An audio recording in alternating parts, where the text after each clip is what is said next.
welcome to my YouTube channel Education for All and I am Sarati. Today our discussion will be on conservation of plants and animals. So इससे पहले part 1 बना चुकी हूँ मैं, अगर आपने नहीं देखा है तो प्लीज़ देखिए और ये पार्ट 2 है। पार्ट 1 में मैंने आपको स्पीशीज़ के बारे में बताया था, मतलब डिफॉरेस्टेशन के बारे में तो अब हम पढ़ेंगे, बट इसके अलावा मैंने उसके थोड़े बहुत कॉन्सेप्ट्स बता दिए थे आपको, थोड़े स्पीशीज़, रेड डाटा बुक, बहुत सारी चीज़ों के बारे में बताया था, इंटरेस्टिंग चीज़ों के बारे में। अगर आपने नहीं देखी है वो वीडियो तो प्लीज़ देख लीजिए उसे, पार्ट 1 को। बट अभी पार्ट 2 की बात आई तो इसमें हम डिफॉरेस्टेशन के बारे में पढ़ेंगे, प्रोटेक्टेड एरियाज़ के बारे में पढ़ेंगे, जैसा कि मैंने आपको पार्ट 1 में बताया था एंड में कि हम अगली वीडियो में प्रोटेक्टेड एरियाज़ के बारे में पढ़ेंगे। तो असल में सबसे पहले तो बात है प्रोटेक्टेड एरियाज़ होते क्या हैं। The first question which will arise in your mind. तो प्रोटेक्टेड एरियाज़ वो होते हैं नॉट हमारे लिए, हम तो प्रोटेक्ट ही हैं, वाइल्ड लाइफ के लिए, that is plants, animals, tribal peoples, इन सब के लिए, ठीक है। तो मतलब कि जो प्लांट्स, एनिमल्स, इन सब का जो हैबिटेट है, ठीक है, वो कितना कंजर्व रह सकता है, कैसे कंजर्व रहेगा, कहाँ पे कंजर्व रहता है, वहाँ पे प्रोटेक्टेड एरिया मीन्स जहाँ पे प्लांट्स, एनिमल्स, इन सबको फ्रीडम होती है और ट्राइबल पीपल को भी फ्रीडम होती है कि वो अपने हैबिटेट में रहें, इसे कहते हैं प्रोटेक्टेड एरियाज। और जहाँ पे कोई उन्हें पकड़ नहीं सकता, मीन्स गवर्नमेंट है ना इतना मतलब वहाँ पे रोक टोक कर देती है कि वहाँ पे कोई पोचिंग नहीं कर सकता। Poaching means hunting, okay. तो गवर्नमेंट ऑफ इंडिया ने बहुत सारे मतलब biosphere reserves, wild life sanctuaries, ये सब कुछ बनवाया है ताकि जो वाइल्ड लाइफ है वो प्रोटेक्टेड रह सके।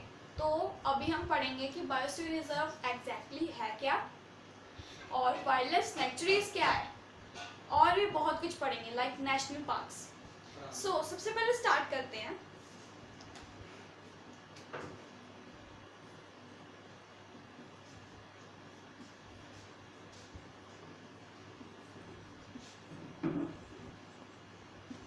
बायोस्फीयर रिजर्व से। तो एग्जैक्टली बायोस्फीयर रिजर्व है क्या? तो बायोस्फीयर रिजर्व है जिसमें tribal people, tribes, plants, animals जो कि वर्ज ऑफ एक्सटिंक्शन है, मीन्स कि एक्सटिंक्ट स्पीशीज बनने वाले हैं, मीन्स इंडेंजर्ड स्पीशीज है जो खत्म हो सकती हैं कभी भी। इस कैटेगरी में जो आते हैं ट्राइबल पीपल, जो प्लांट्स आते हैं, जो एनिमल्स आते हैं, उन सबको कहाँ पे प्रिजर्व रखा जाता है? बायोस्फीयर रिजर्व में। वहाँ पे क्या होता है, वहाँ पे गवर्नमेंट ऑफ इंडिया और भी मतलब बाकी सारे देशों की भी गवर्नमेंट होती हैं, बट हम अभी इंडिया के नागरिक हैं तो इंडिया की बात करते हैं। तो गवर्नमेंट ऑफ इंडिया ने बहुत सारे एक्ट्स पास किए हैं, बहुत सारे एक्ट्स तो पास किए ही हैं, बट उसकी जगह बायोस्फीयर रिजर्व्स के बारे में पढ़ें तो गवर्नमेंट ऑफ इंडिया क्या करती है, जो ट्राइबल पीपल हैं, प्लांट्स हैं, एनिमल्स हैं, उनको फ्रीडम देती है, उनको उनका हैबिटेट देती है। मीन्स उनको कैद नहीं करके रखती जैसे जेलों में रखा जाता है, जू में, जहाँ पे आप देखते होगे सर्कस में, तो वो चीज़ नहीं होती, उन्हें हैबिटेट में रखा जाता है, ठीक है। तो बायोस्फीयर रिजर्व इस तरीके से आप समझ गए होंगे कितना इंपॉर्टेंट है। अब इसे क्यों बनाया गया? ताकि ecological balance, means ecology that is ecosystem, ecosystem के बारे में अगर नहीं पता आपको तो प्लीज़ पार्ट 1 देखिए, ठीक है। इकोसिस्टम ताकि बना रहे, इसलिए इन सबको की बनाया गया बायोस्फीयर रिजर्व्स को। और इंडिया में कुल मिला के 14 बायोस्फीयर रिजर्व्स हैं।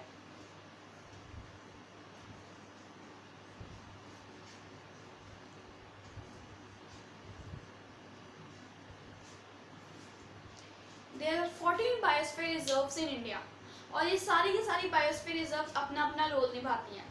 इनमें से कुछ ऐसी बायोस्फीयर रिजर्व्स जो बहुत ज़्यादा इम्पॉर्टेंट है, उनमें से है कुछ पंचमर्जी, सुंदरबंस एक्सेट्रा। तो इन दोनों के नाम तो आपको मतलब एग्जैक्टली दिमाग में रटे होने चाहिए। ये आपके 1 मार्क क्वेश्चन में आ सकता है, ये भी आ सकता है कि कितने बायोस्फीयर रिजर्व्स हैं, एग्जैक्टली बायोस्फीयर रिजर्व्स है क्या, उसमें किन किन को प्रोटेक्ट रखा जाता है। तो आप कह सकते हैं कि ट्राइबल पीपल, प्लांट्स, एनिमल्स जो एक्सटिंक्शन के मतलब मज पे, मतलब कि एक एंड पे हैं जहाँ पे वो एक्सटिंक्ट हो सकते हैं, तो उन सबको सेफ रखा जाता है। There are 14 biosphere reserves and उनमें से 2-4 के आप नाम ले सकते हैं, ठीक है। तो इसके बाद हम बात करते हैं नेशनल पार्क्स की।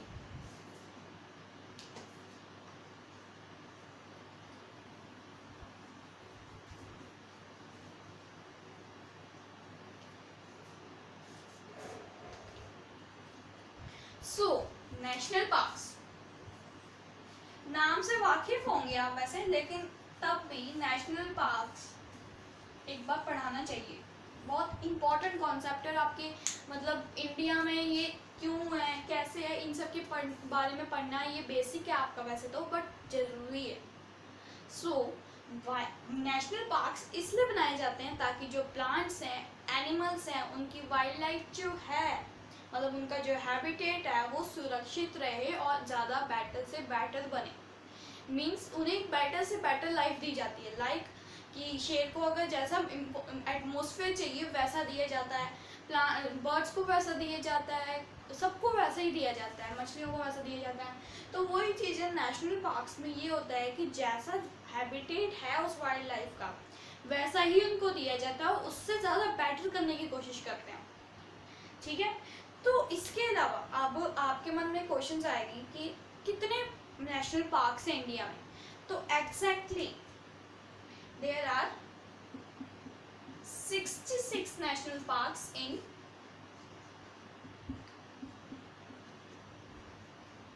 इंडिया। इंडिया में कुल मिला के 66 नेशनल पार्क्स हैं। इसमें से कुछ मेन जो हैं, जो आपको याद होने ही चाहिए, वो हैं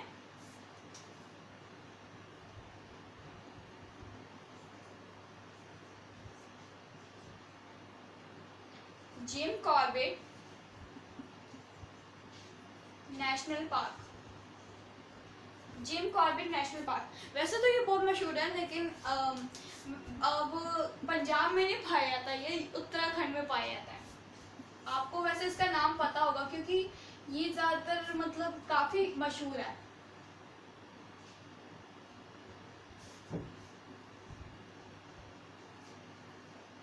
Kanha national park,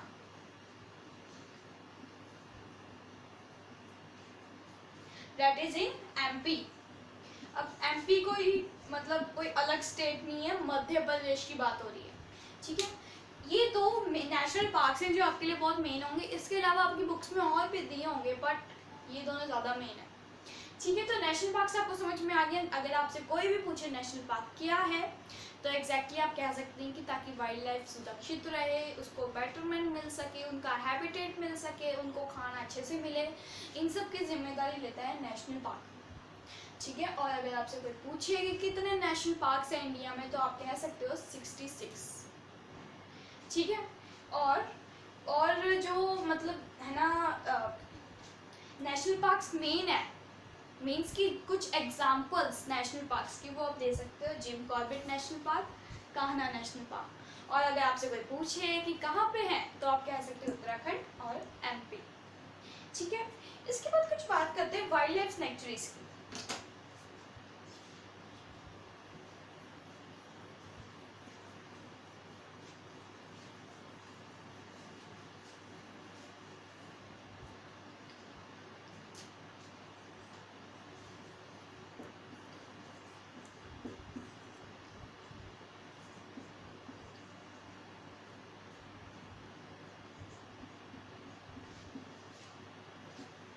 wild life sanctuaries, wild life sanctuary exactly है क्या? तो these are the protected areas.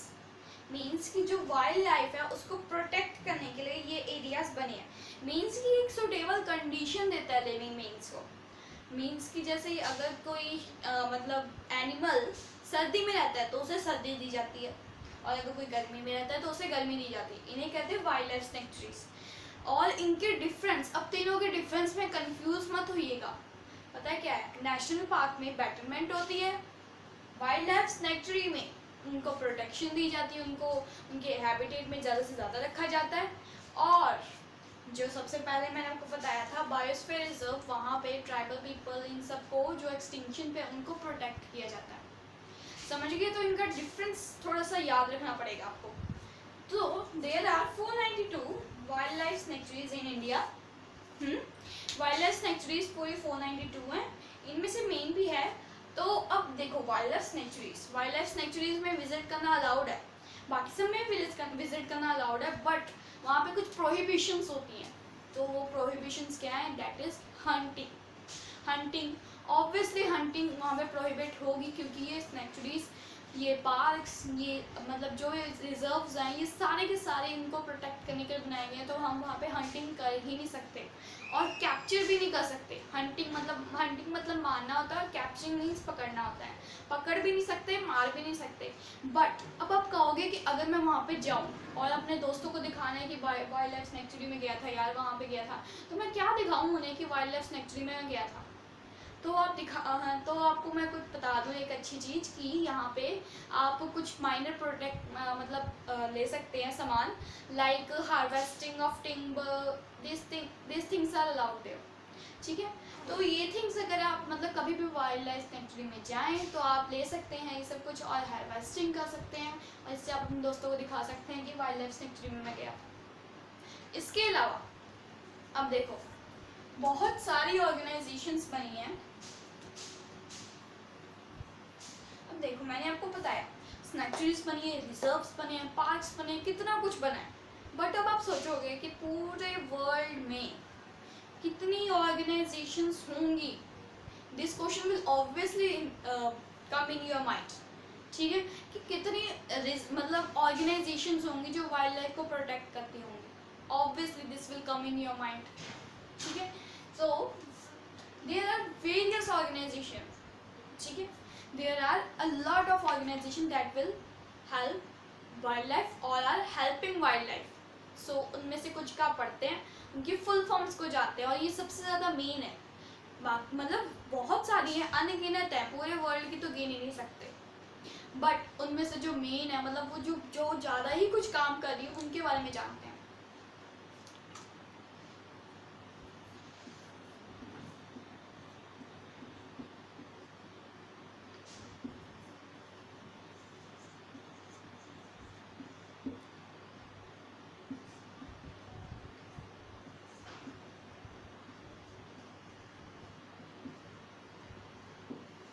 Worldwide Fund for Wildlife. This is a very important full form. You should have to learn it. WWF की। इसके बाद आई IUCN। IUCN वैसे मैंने आपको part 1 में बताया था, बट इसकी फुल फॉर्म नहीं बताई थी, तो इसमें जान लीजिए क्योंकि ये आपके क्वेश्चंस में आएगी, और अगर आपका बोर्ड का एग्जाम है तो ऑब्वियसली आएगी, क्योंकि पंजाब बोर्ड ने तो ऐलान कर दिया कि 8th बोर्ड की होगी, तो ऑब्वियसली आपको इसलिए रिवीजन करनी होगी। तो ये चीज़ आपके बहुत काम आएगी, क्योंकि ये फुल फॉर्म्स ज़रूर इसके आने के चांसेस 80% है। वैसे हमारे मैडम्स ने भी ये समझाई थी, बट तब भी इसे समझना बहुत मुश्किल मतलब ज़रूरी है। इसके बाद आया IUCN। So IUCN is stand for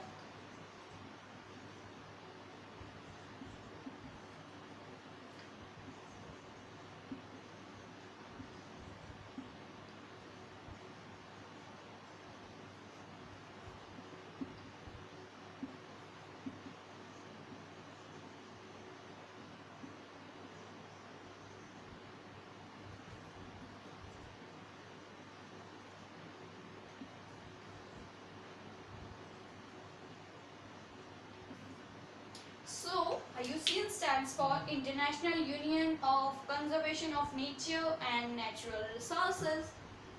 So this is a very important definition. अब कहोगे 4 वर्ड से इतनी बड़ी डेफिनेशन निकल गई, ठीक है, तो बट इसे लर्न करना आसान है। अगर आप इसे एक बार देखोगे ना तो आपको लर्न करना बहुत ईजी लगेगा।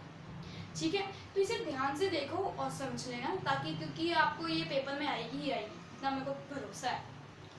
इसके बाद आएगा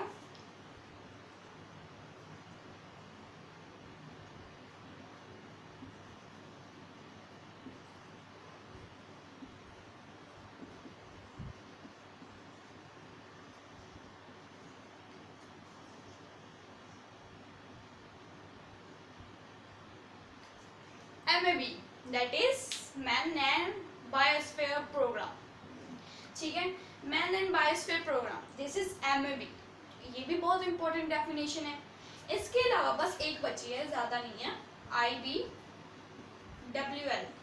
that stand for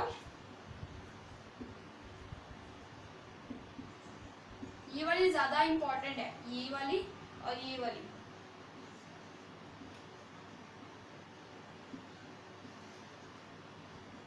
Indian Board of Wildlife. You are an Indian, then you should learn this definition. Obviously you should learn.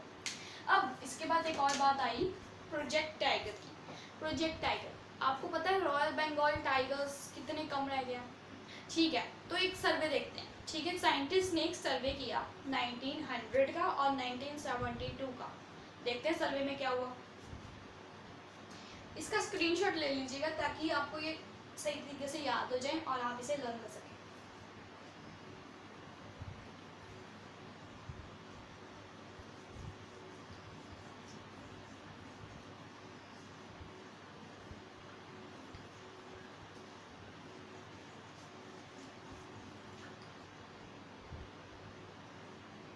So Project Tiger. This is a very important topic. ठीक है, देखो अब scientist ने क्या किया, एक सर्वे किया। ठीक है, उस सर्वे में क्या पाया गया, 1900 के टाइगर्स को देखा, मतलब 19th सेंचुरी के टाइगर्स को देखा और 1972 के टाइगर्स को देखा। ठीक है, अब 1900 में कितने टाइगर्स थे? एग्जैक्टली 40,000। और बाद में 1972 में आप बिलीव नहीं करेंगे कितनी होगी थी उनकी पॉपुलेशन। मैं बताती हूँ, 1827। 72 ईयर्स में इतने सारे टाइगर्स मारे गए थे। तो इसीलिए इंडिया की गवर्नमेंट इसकी तरफ सतर्क हुई और उन्होंने प्रोजेक्ट टाइगर शुरू किया। उन्होंने रॉयल बंगाल टाइगर्स के लिए अलग से wild life sanctuaries, national parks और रिजर्व्स बनाने शुरू किए, जिनमें उनको लाइफ दी जाती थी, हैबिटेट दिया जाता था उनका, उनकी देखभाल की जाती थी, उनको बेटरमेंट दी जाती थी। Oh sorry for the disturbance, but continue this video. देखो, अब 1900 में 40,000 टाइगर थे। अब देखो 1972 में कितने बच गए, 1827। How much decrease? 90%। कितने टाइगर्स मारे गए। इसीलिए इंडिया की गवर्नमेंट ने ये सब कुछ किया। उन्होंने इनके लिए वाइल्ड लाइफ सैंक्चुरीज अलग से बनाई गई और इंडिया की गवर्नमेंट ने इसमें बहुत ज़्यादा हाथ दिया। इसके बाद बात आई डिफॉरेस्टेशन की। जैसा कि मैंने आपको बताया था, डिफॉरेस्टेशन को हम अगली वीडियो में पढ़ेंगे। पार्ट 1 में आपको मैंने बताया था। तो अब एंड में अब हम पढ़ेंगे डिफॉरेस्टेशन, और ये बहुत इंपॉर्टेंट टॉपिक है।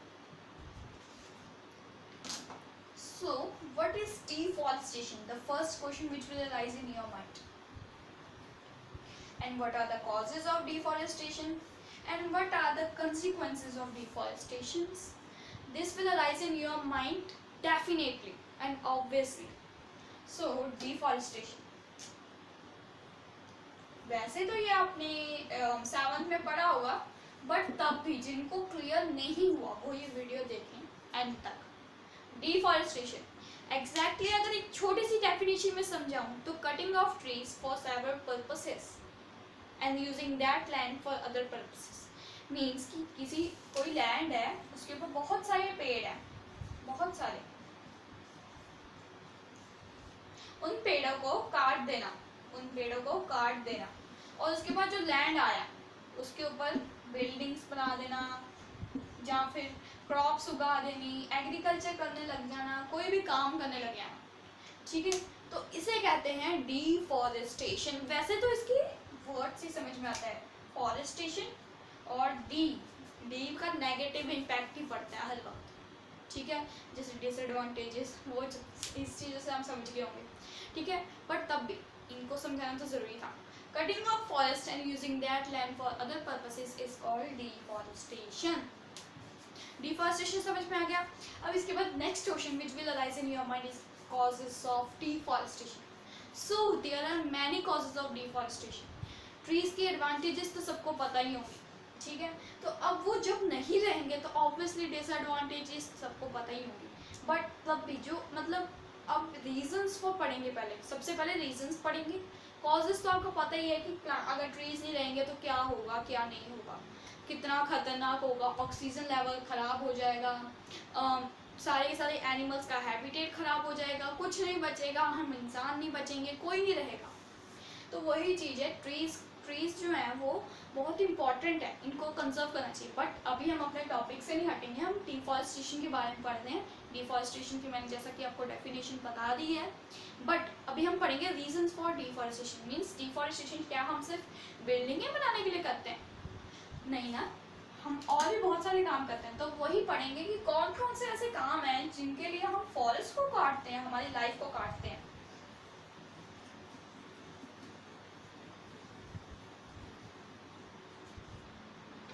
So the first one is buildings. जो मैं आपको बता चुकी हूँ, हम बिल्डिंग्स बनाते हैं, अपने घर बना देते हैं ऊपर, और बाद में वहाँ पे रहते हैं और सोचते नहीं है कि ये जो लैंड था फर्टाइल था, वहाँ पे कितना कुछ उग सकता था, कितनी सारी ऑक्सीजन पैदा होनी थी, हम उसके बारे में नहीं सोचते और अपने घरों के बारे में सोच के उसको बंजर बना देते हैं। तो सबसे पहली बात तो बिल्डिंग्स, फैक्ट्रीज, ये सब कुछ ही है। इसके अलावा अगली चीज जो है वो है शिफ्टिंग कल्टीवेशन।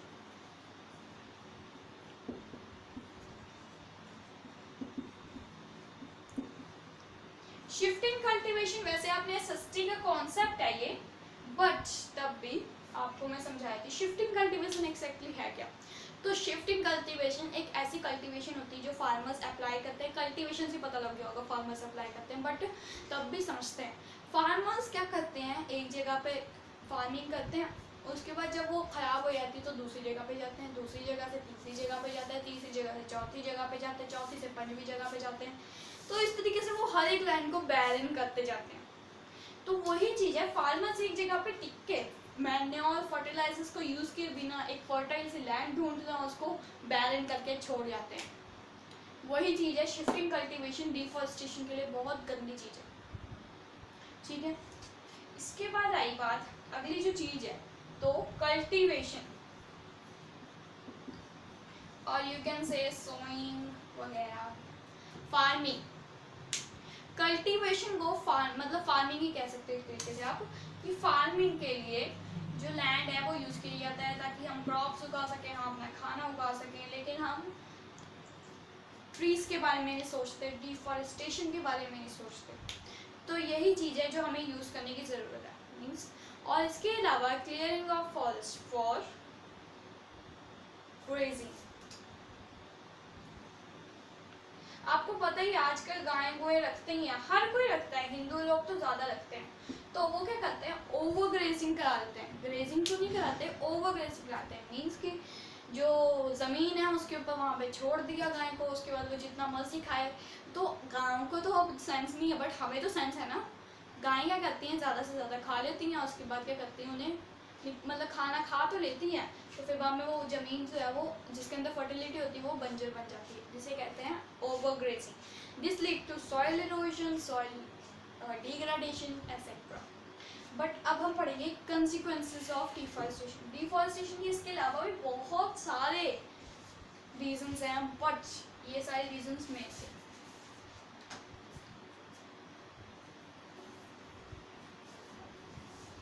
अब कुछ कंसिक्वेंसेस पढ़ते हैं। सो अब हम एक बहुत ही अच्छी डेफिनेशन से मिलेंगे, दैट इज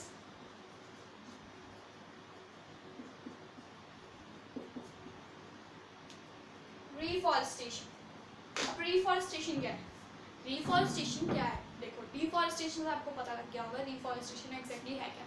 मतलब कि जब आप एक पेड़ काटते हो, अगर आप एक पेड़ काटोगे तो आपको 2 पेड़ लगाने पड़ेंगे, 2 काटोगे तो 4 लगाने पड़ेंगे, 4 काटोगे तो 8 लगाने पड़ेंगे। हम मैं इससे ज़्यादा नहीं बढ़ाने वाले क्योंकि ये बहुत ज़्यादा आगे जाएगा। तो यही डिफॉरेस्टेशन है और यही मेथड है ताकि हम ऑक्सीजन ले पाएँ, हमारे जो डिफॉरेस्टेशन है वो ना हो, हमारी लाइफ बची रहे और हम बिल्डिंग वगैरह भी बनाते रहे। मीन्स अगर आप किसी लैंड से प्लांट्स काटते हो तो दूसरी किसी और लैंड को ढूंढो और वहाँ पे उगाओ ना। वो चीज़ है कि एक जगह से हटाया और दूसरी जगह पे उगाया, और उसकी केयर करना इम्पोर्टेंट है। ये नहीं कि सो के चले गए, ये चीज़ नहीं होनी चाहिए। ठीक है, तो वैसे आपको पता ही है कि डिफॉरेस्टेशन क्या करता है, कि soil erosion, soil degradation, climatic conditions को बहुत ज़्यादा हार्मफुल करता है ये, ठीक है। तो इसीलिए ये सब कुछ पढ़ाया जा रहा है आपको। इसके अलावा recycling of paper is also a very basic concept for the conservation of plants. Recycling, exactly recycling है क्या? रिसाइकलिंग वैसे आपने अपनी कॉपी पे देखा होगा कभी, इस तरीके का साइन बना होता है।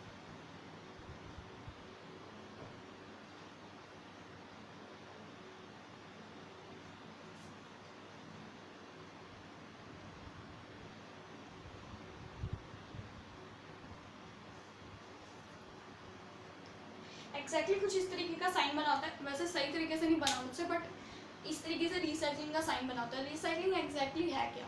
तो रिसाइकलिंग पेपर्स की कहते हैं। रिसाइकल को वैसे हर चीज़ का होता है, बट हम पेपर की बात करते हैं अभी। तो आप मानेंगे नहीं कि 1 टन पेपर बनाने के लिए, सिर्फ 1 टन, पता है कितने पेड़ कटते हैं? 17, और वो भी बड़े बड़े, ना कि छोटे छोटे, बड़े बड़े पेड़ काट के 1 टन पेपर बनता है। तो आप सोच लो, जब आप ऐसे पेंटिंग करते वक्त एक पेंटिंग खराब है, पूरा पेपर फाड़ के फेंक दिया, दूसरी पेंटिंग खराब है, पूरा पेपर फाड़ के फेंक दिया। इससे अच्छा उसे रिसाइकिल करो। एक पेपर कम से कम 3-4 बार से रिसाइकिल हो जाता है, चाहे इसके बाद तो थोड़ा सा केमिकल ही हो जाता है, बट 3-4 बार भी हो रहे तो भी इससे कंजर्वेशन तो हो रही है ना। तो आपको ये करना चाहिए। रिसाइकलिंग ये बहुत अच्छा प्रोसेस है। इसमें पेपर को एक बार फिर से रीयूजेबल बनाया जाता है, या फिर पेपर अगर नहीं यूजेबल बन रहा तो उसे किसी और चीज़ में कन्वर्ट करके यूज़ किया जाता है। तो इस तरीके से रिसाइकलिंग बहुत इंपॉर्टेंट कॉन्सेप्ट है। तो अगर आपको वीडियो पसंद आई तो प्लीज़ वीडियो को शेयर करें, लाइक करें, कमेंट करें और मुझे बताएं कि आपके कौन कौन से डाउट्स हैं। अगर आपको मेरी वीडियो अच्छी लगी तो प्लीज़ बताएं कि मेरी वीडियो कैसी लगी आपको। सब्सक्राइब करना ना भूलें, और अगर आप न्यू अपडेट्स चाहते हैं तो प्लीज़ बेल आइकन दबा दीजिए। और अगर आपके आसपास कोई भी ऐसा बच्चा है या फिर कोई भी ऐसा स्टूडेंट है जो 8th क्लास में पढ़ता है और उसे ये चैप्टर पढ़ना है, तो फिर उसे प्लीज़ ये वीडियो शेयर करें। इससे पहले पार्ट 1 भी शेयर कर दें। इसके अलावा अगर कोई साइंस में इंटरेस्टेड है जहाँ पे प्लांट्स और एनिमल्स की कंजर्वेशन के ऊपर एक्ट कर रहा है, तो उससे भी ये वीडियो प्लीज़ शेयर करें। Thank you. Stay home, keep learning.